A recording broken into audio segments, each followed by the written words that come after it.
नमस्कार दोस्तों Bihar board 12th exam 2024 में जो भी छात्र है और दोस्तों आपका सब्जेक्ट इतिहास यानी कि हिस्ट्री में इतिहास है, तो दोस्तों आज का जो क्वेश्चन होने वाला है क्वेश्चन बहुत ही महत्वपूर्ण क्वेश्चन होने वाला है। और दोस्तों ये क्वेश्चन हर साल आपके परीक्षा में पूछा गया यह क्वेश्चन है, तो इस क्वेश्चन को आपको बिल्कुल ही मिस नहीं करना है। यह सब्जेक्टिव बहुत ही महत्वपूर्ण क्वेश्चन है, तो सारे क्वेश्चन को स्टेप बाय स्टेप समझिए। तो चलिए दोस्तों शुरू करते हैं। दोस्तों आपके सामने पहला नंबर क्वेश्चन यहाँ पे ये है कि पुरातत्व से आप क्या समझते हैं। दोस्तों पुरातत्व से आप क्या समझते हैं, इस क्वेश्चन के उत्तर में हम ये जानेंगे कि दोस्तों पुरातत्व एक शब्द है जिसका अर्थ होता है प्राचीन अवशेष या पुराने चीजें। दोस्तों ये विभिन्न समयों और स्थानों से मिलते ऐतिहासिक अवशेषों का अध्ययन करता है, जिससे हम भूतकाल की जीवन शैली, संस्कृति और सामाजिक पहचानों को समझ सकते हैं। दोस्तों पुरातत्व जो है वह हम पुरातत्व उसे कहते हैं जो पुरानी चीज हो। दोस्तों जो प्राचीन काल में जो बहुत चीज पुरानी थी उसका हम अध्ययन कर सकते हैं कि आखिर वो कितनी पुरानी चीज थी। हम पुराने चीज को जो है पुरातत्व कहते हैं। ठीक दोस्तों, चलिए दोस्तों अगला क्वेश्चन आपके सामने ये है,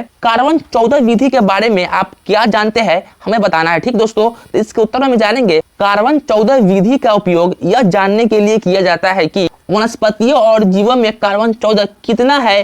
ठीक है दोस्तों, जब ये मरते हैं तो इसकी गिनती कम होना शुरू हो जाती है। आयु विज्ञान और पुरातत्व में उम्र का पता लगाने में मदद करती है। दोस्तों कार्बन 14 विधि के माध्यम से ये जान पाते हैं कि जो पुराना चीज है, जो पुरातत्व चीज है, उसका उम्र कितना है, कितने दिन पहले का है, ये सभी हम पता लगा पाते हैं कार्बन 14 विधि के माध्यम से। ठीक है दोस्तों, चलिए दोस्तों अगला क्वेश्चन आपके सामने ये है।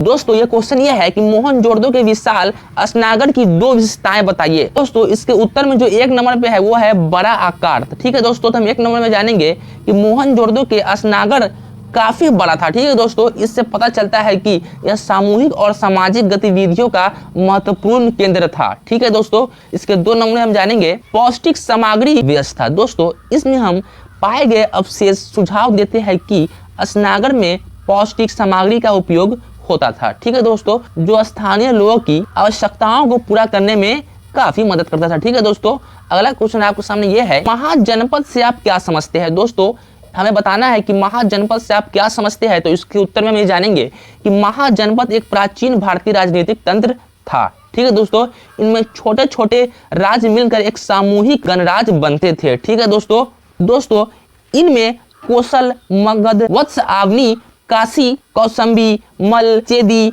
वर्ज, उत्कल, आसमक, कुरु, पंचाल, मत्स्य शामिल थे। दोस्तों इनमें समृद्धि, आर्थिक स्थिति और सांस्कृतिक विकास में योगदान काफी था। ठीक है दोस्तों, अगला क्वेश्चन आपके सामने ये है कि दोस्तों अशोक के धर्म के दो सिद्धांतों को लिखिए।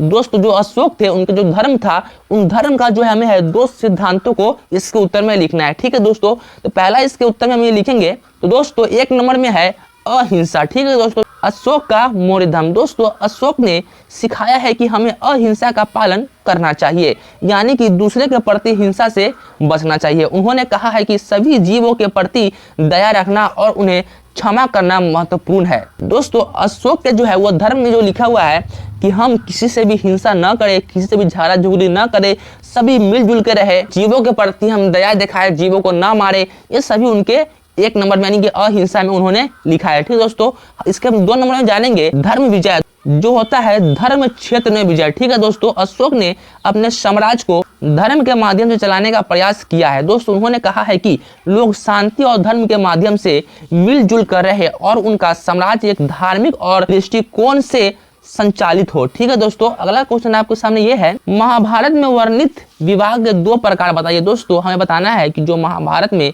वर्णित विवाह होते थे उसके दो प्रकार हमें इसके उत्तर में बताना है। ठीक है दोस्तों, तो पहला इसके उत्तर में हम एक नंबर में ही जानेंगे वर्ष विवाह। दोस्तों इनमें दान, मंत्रों का पाठक और गुरुनुकूल शिक्षा लेने का अधिकार शामिल होता था। ठीक है दोस्तों, इनमें धार्मिक और सामाजिक महत्व होता था और यह जीवन भर के लिए होता था। ठीक है दोस्तों दो नंबर में हम जानेंगे प्रजापति विवाह। दोस्तों इनमें बिना किसी दहेज के विवाह होता था, जिससे यह सरल होता था। ठीक है दोस्तों, और सामाजिक और सामान्य की भावना को बढ़ावा देता था। दोस्तों ये जो महाभारत में वर्णित का जो विवाह के दो प्रकार है, तो दोस्तों जो पहला इसमें हम ये जाने हैं कि जो उस समय जो विवाह होता था, जो अभी भी विवाह होता है, तो उसमें हमें सिखाया जाता है कि हमें धर्म का पालन करना है, हमें जो भी विवाह करना है धर्म के अनुसार, मंत्रों के अनुसार इस विवाह को करना है। और जीवन भर हम उसका साथ निभाना है। ठीक है दोस्तों, और इसके 2 नंबर हमें जाने हैं कि हमें जो भी विवाह करना है उसमें हमें कोई भी दहेज नहीं लेना है, कोई भी हमसे कुछ नहीं लेना है, एकदम फ्री में हमें शादी करना है। विवाह जो है वो सामाजिक, सरल और अच्छे तरीके से हो जाए, किसी को कोई तकलीफ ना हो। ठीक है दोस्तों, तो दोस्तों ये आपके सामने था जो कि बहुत ही महत्वपूर्ण क्वेश्चन हिस्ट्री का था।